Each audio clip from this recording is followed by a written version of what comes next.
So a month ago, you told Charlie Rose that the NSA data tracking, because all of this is about data, right? It was a good thing. It's a little bit broad to frame it that way, but I'll stand by, or I'll clarify what I said. So there are several things going on in the NSA controversy, and since the conversation I had with Charlie, more information has come to light, some of which is definitely pretty distasteful.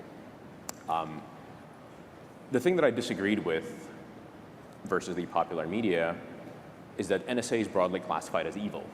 I think it's ridiculous for a citizen of a country that views his government duty to protect me, protect all of us from evil, from harm, from terrorists, from foreign powers meaning ill,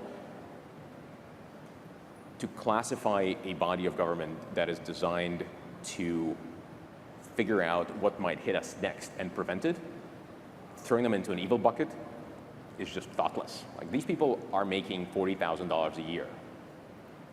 Not because it's not a path to wealth. It's not a way to get recognized. When I was when I was in college, I applied to the NSA. I couldn't get accepted because I was not a citizen yet.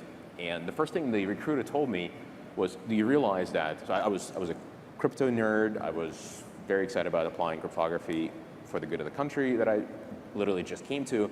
The guy said, the one thing you should be very clear about, not only will you get paid peanuts, you will also never achieve fame as a mathematician, because you are not allowed to publish any result that you find as a mathematician under the employment of the NSA, which might sound one more terrible thing that the NSA does, but actually it kind of makes sense. They want to protect their secrets, blah, blah.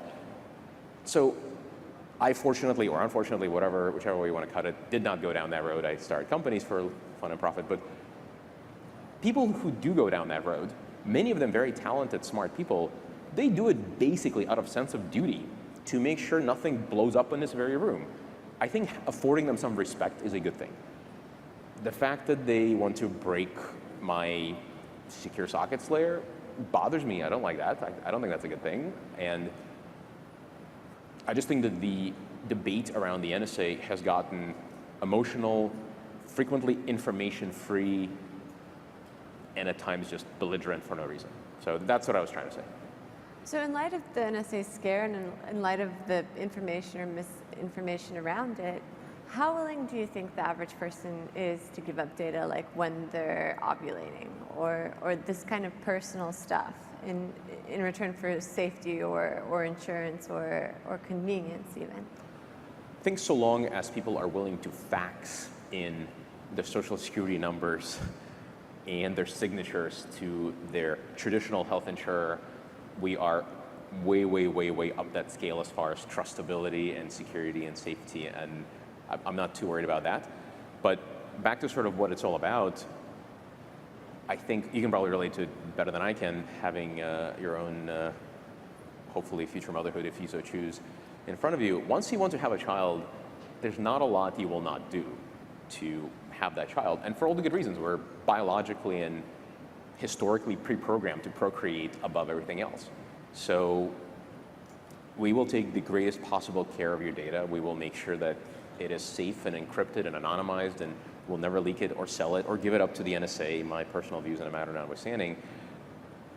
But people ultimately want a baby. They don't really fixate that much on whether someone else knows about their ovulating or not. And OBGYNs and IVF clinics are